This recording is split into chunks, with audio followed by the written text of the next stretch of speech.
I gave them a picture Bible. There's a very good picture Bible called the Picture Bible, which you get from Amazon. And I got that for my children to read. And it's the whole Bible in comic strip from Genesis to Revelation. And then I would ask them questions. Usually at dinner table. Breakfast and lunch were rush time, so going to school and all that. But night, we would sit around the dinner table, and sometimes we would talk. And I would ask them something, hey, what did you read today? And practical questions, I mean not practical questions, factual questions. What is David's sister's name? Does anybody know David's sister's name? Things like that, and then they would go and look up, who's David's sister? David had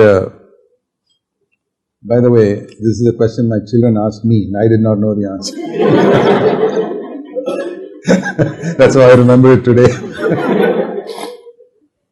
Once one of my sons, they got so excited. I asked them questions they didn't know. They'd go and find out, and they said, we got to catch Dad in something.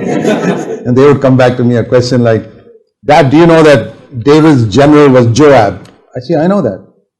What was the relationship between David and Joab? I said, I don't know.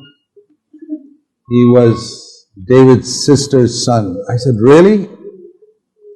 I knew that Joab was the son of Zeruiah. I didn't even know who Zeruiah was, whether it was man or woman. He said, that was David's sister. Oh, really? I learned something. Good to discuss with your children. You learn something yourself. Another thing, one day one of my sons told me, it's amazing, we get into the discussion, we learn something ourselves. They said, Dad, do you know, he was probably 12, 13 years old, that when the children of Korah rebelled against Moses and the earth opened up and swallowed up Korah's family, do you know that Korah's sons did not die? I said, really? Where does it say that? Because in Numbers 16 it just says the earth opened up. Go to Numbers 26. It says there, verse 11 or something, the sons of Korah did not die. And those are the ones who wrote the Psalms, Psalm 46.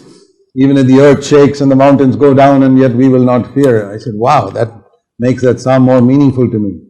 So get into discussion and allow them to win a few arguments and think they got the better of you, and then they will really get to study the Bible. You've got to stimulate an interest in them, and then teach them why we don't cheat and why we don't do certain things wrong when we sit together. The principles of Scripture we have to teach them. So that's ultimately, you got to pray for your children. My wife and I used to pray for them regularly.